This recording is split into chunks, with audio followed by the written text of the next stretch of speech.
Un événement historique ponctué par 21 coups de canon suivis de très près par le monde. Il a fallu attendre ce jour pour revoir un autre Joseph Kabila, autrement mieux décontracté, débarrassé de ses cheveux touffus et barbe blanche de ces dernières années. Geste interprété par plus d'un comme un symbole de déchargement pour celui qui passe le pouvoir à son successeur. Revenons sur ces moments forts qui ont marqué l'histoire du pays.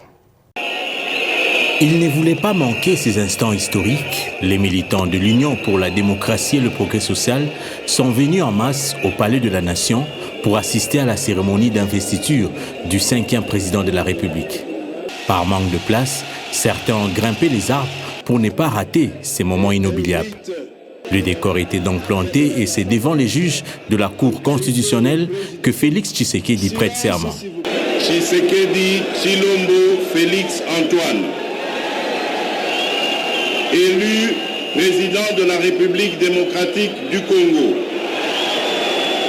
Je jure solennellement devant Dieu et la nation d'observer et de défendre la Constitution et les lois de la République, de maintenir son indépendance et l'intégrité de son territoire, de sauvegarder l'unité nationale, de ne me laisser guider que par l'intérêt général et le respect des droits de la personne humaine, de consacrer toutes mes forces à la promotion du bien commun et de la paix, de remplir loyalement et en fidèle serviteur du peuple les hautes fonctions qui me sont confiées.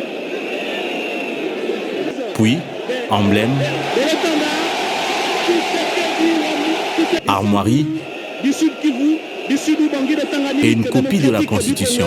Le nouveau président de la République reçoit les symboles de l'État des mains de son prédécesseur, Joseph Kabila. La République démocratique du Congo à la souveraineté nationale et internationale, le 30 juin 1960, le 4 premiers présidents étant Joseph Kasavubu, de 1960 à 65.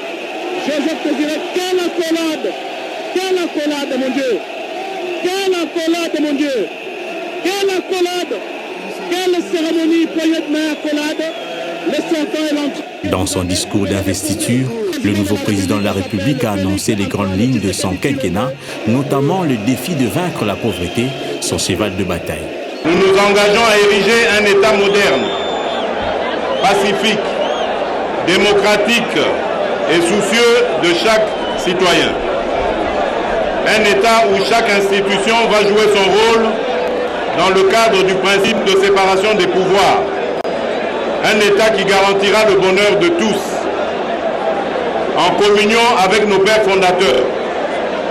Nous pouvons valablement formuler pour les générations futures les promesses qui inspirent notre engagement. Le gouvernement que nous allons nommer prochainement et qui sera investi par le Parlement va décliner son action politique sur plusieurs priorités.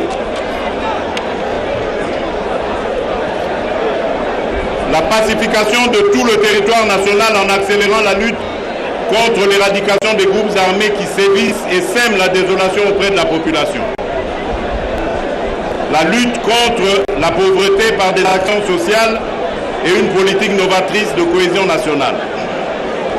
La réhabilitation et la consolidation d'un état de droit à travers des institutions solides de proximité et équitables au service de l'emploi, de la jeunesse, de l'éducation, de la santé et de tous nos enjeux économiques et sociaux.